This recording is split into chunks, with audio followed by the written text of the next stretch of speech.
안녕하십니까. 이번 저널 미팅을 맡게 된 석사과정 이승호입니다. 제가 발표할 논문은 Inter-Individual Periodic Resting State EEG Activity Predicts Cognitive Control Styles로 해당 논문은 고노고 태스크에서 비주기적 신경활동이 과제 요구에 따른 인지 통제 편향을 반영하는지, 그리고 휴식 상태에서의 비주기적 지수가 과제별 신경활동의 차이를 예측할 수 있는지 조사하는 논문입니다. 해당 논문은 Psychophysiology라는 저널에 기재가 되었고, 해당 저널은 임팩트 팩터 2.9 사이컬러지 분야에서 Q1에 해당하는 저널입니다. 인트로입니다. 저희는 일상생활에서 다양한 상황에 적응해야 할 때 통제 딜레마에 직면하게 됩니다. 어떤 경우에는 집중적이고 지속적인 인지 통제가 요구되는 반면, 다른 상황에서는 유연하고 개방적인 사고 통제가 필요합니다. 예를 들어 복잡한 문제를 해결할 때는 집중적인 통제가, 새로운 아이디어를 모색할 때는 유연한 사고가 필요합니다. 이처럼 두 가지 상반된 통제 스타일의 균형을 맞추는 능력을 메타 통제라고 부릅니다. 메타 통제 상태 모델에 따르면 지속적인 통제는 목표에 의해 강한 상향식 지침이 형성되고 대안적 표현들 간의 경쟁이 강하게 이루어집니다. 반면에 유연한 통제는 상향식 지침이 약해지고 경쟁 역시 완화된 상태에서 이루어진다고 설명됩니다. 최근 연구에서는 사람들이 과제의 요구에 따라 지속성 또는 유연성으로 메타 통제 편향을 조정할 수 있다는 행동적 증거가 제시되었습니다. 또한 전기 생리학적 방법을 통해 메타 통제 조정과 관련된 신경 생리학적 원리가 밝혀지고 있습니다. 그러나 아직까지 메타 통제 편향을 평가할 수 있는 명확한 신경 마커는 충분히 규명되지 않은 상황입니다. 한편 목표와 경쟁을 통해 억제되는 신경 활동이 메타 통제 편향을 반영할 수 있다는 보고가 있었습니다. 이를 바탕으로 유연성 편향에서는 약한 경쟁으로 인해 더 많은 신경 잡음이 발생하고, 지속성 편향에서는 신경 잡음이 적다는 가설이 제시되었습니다. 비주기적 신경활동은 전통적으로 무시되어야 할 변수로 여겨졌으나, 최근 연구에서는 각성 수준, 과제 수행, 억제 통제와 같은 인지 통제 과정과 체계적인 관계가 있다는 것이 밝혀졌습니다. 파워 스펙트럼에서는 주파수가 증가할수록 스펙트럼 파워가 감소하는 특징이 중요하게 작용하며, 이는 주로 감마밴드 활동에서 발생하는 광대역 신호 잡음과 관련이 있다고 합니다.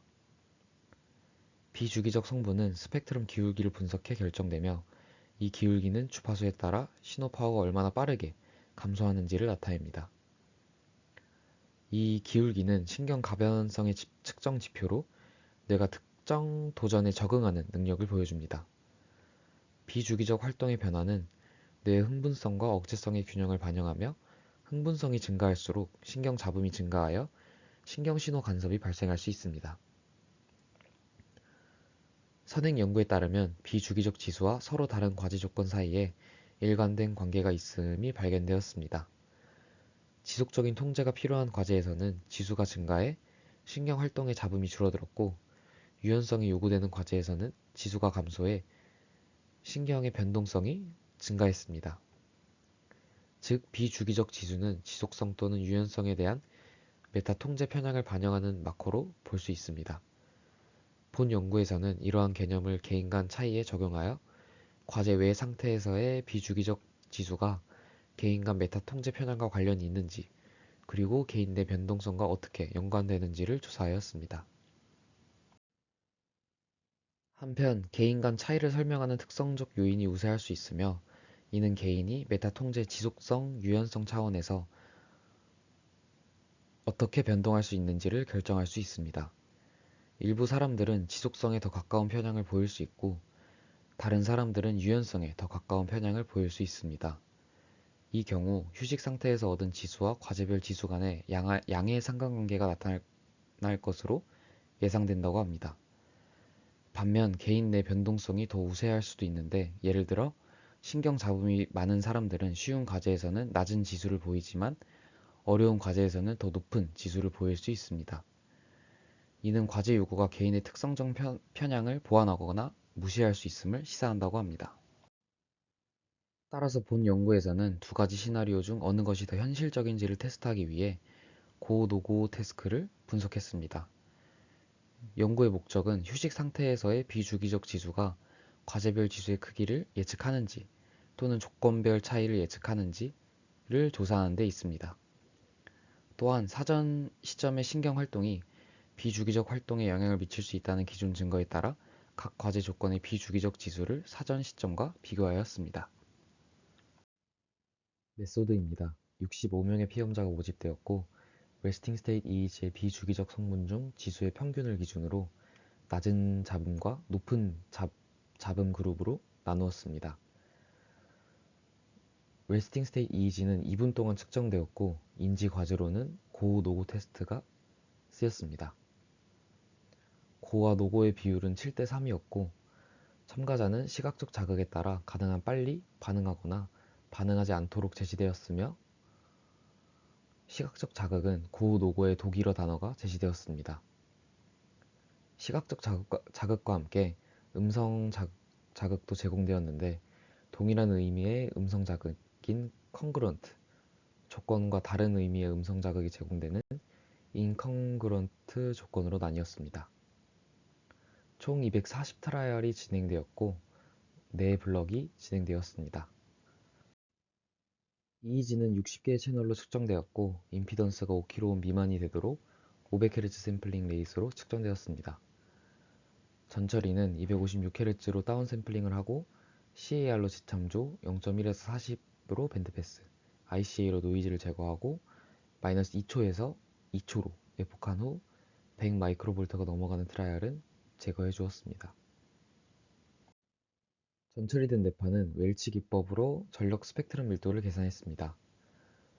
고노고 자극 기준 마이너스 1초부터 0초까지인 프리 트라이얼과 0초부터 1초까지인 위딘 트라이얼로 나누어서 분석을 진행했고 비주기적 성분은 F555F2를 사용해 PSD의 기울기인 지수를 추출했습니다. 지수는 EEG 신호에서 나타나는 신경 활동의 변동성을 나타내는 지표로 신경 잡음을 평가하는 데 사용됩니다. 앞서 낮은 잡음과 높은 잡음 그룹으로 나누었다고 했는데 레스팅 스테이트 EEG의 지수를 추출해 전체 참가자의 평균을 기준으로 지수가 높으면 저잡음 그룹, 지수가 낮으면 고잡음 그룹으로 나누었습니다. 다음으로 결과입니다. 행동 결과 먼저 보여드리면 노고에서 컨그런트와 인컨그런트 사이에서는 고잡음 그룹만 5 경보율에서 유의미한 차이가 있었고 그룹 간에는 유의미한 차이가 없었습니다. 이는 고잡음 그룹이 일치 여부에 따른 과제 요구 변화에 더 큰 영향을 받고 복잡한 자극 상황에서 인지적 부하를 처리하는 능력이 상대적으로 약하다는 것을 나타낸다고 합니다. 고태스크 반응 속도에서는 두 그룹 모두 인컨그런트일 때 유의하게 반응 속도가 증가했고 그룹 간의 차이는 없었습니다. 이는 두 그룹 간 처리 능력에는 차이가 없고 인컨그런트 조건에서 요구되는 추가적인 인지 처리로 인해 반응 속도가 증가했음을 나타낸다고 합니다. 고태스크 정확도에서는 컨그런트와 인컨그런트 간에 두 그룹 모두 유의미한 차이가 없었습니다. 이는 신경 잡음이 정확성에는 영향을 미치지 않았음을 나타낸다고 합니다.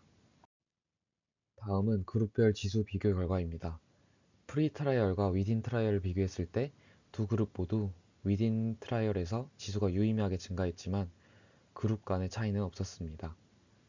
이는 과제가 시작되며 인지적 처리가 증가하는 것을 나타내고 두 그룹 모두 신경 자원 동원의 양상이 다르지 않음을 나타냅니다. 고와 노고를 비교했을 때 두 그룹 간 지수의 차이는 없었지만 고잡음 그룹에서만 노고일 때 지수가 유의미하게 증가했습니다. 이는 앞선 5 경보율 결과랑 같이 봤을 때 고잡음 그룹이 억제 통제가 필요한 상황에서 더 많은 인지적 부하를 경험하고 따라서 노고에서 5 경보율이 증가하고 이를 조정하기 위해 뇌가 더 많은 자원을 사용하고 있음을 나타냅니다. 다음은 전극별 비주기적 지수 결과입니다. 클러스터 기반 퍼뮤테이션 결과 저잡음 그룹은 중추 및 후방 영역에서 주요 효과가 나타나고 고잡음 그룹에서는 전두 중앙 및 후방 영역에서 주요 효과가 나타났습니다. 이는 비주기적 활동이 특정 뇌의 영역에서 유의미하게 변화하며 그룹별로 뇌의 반응 양상이 다르다는 것을 나타냅니다. 즉, 잡음의 높고 낮음에 따라 인지 처리 방식이나 신경 활동 효율성이 다름을 나타낸다고 합니다. 다음은 지수 간 상관관계 분석 결과입니다. 논문에서 이 결과를 왜 넣었는지는 모르겠으나 4번 변수부터 비주기적 지수값을 나타내는데 나이, 성별, IQ 등은 지수와 유의미한 상관관계가 없었지만 지수들끼리는 모두 유의한 양의 상관관계가 있었습니다. 마지막으로 정리를 해보면 해당 논문은 비주기적 활동이 메타 통제 편향을 반영할 수 있는 신경 마커인지 조사했습니다. 프리 트라이얼과 위딘 트라이얼을 비교했을 때 두 그룹 모두에서 비주기적 지수가 증가했는데 이는 과제가 시작되면서 인지 부하가 증가하고 이를 처리하기 위해 뇌가 더 많은 자원을 사용한다는 것을 보여줍니다. 또한 고잡음 그룹에서만 노고 조건에서 지수가 유의하게 증가했는데 이는 고잡음 그룹이 더 많은 인지적 부하를 경험하며 반응 억제를 더 어렵게 느꼈기에 나타난 결과라고 합니다. 그리고 그룹마다 나타나는 뇌의 영역 활동이 달랐는데 이는 인지 처리하는 스타일이 달라 나타난 결과라고 합니다. 따라서 해당 논문에서는 비주기적 신경 활동이 메타 통제 상태를 반영할 수 있는 유용한 지표이며 과제의 요구에 따라 뇌의 활동이 유연하게 조정된다고 말하고 있습니다. 사실 제가 이해가 부족해서 느끼는 것일 수 있지만 제 생각엔 이 결과들만으로 유용한 지표라고 제안하기엔 좀 부족한 것 같다고 느꼈습니다.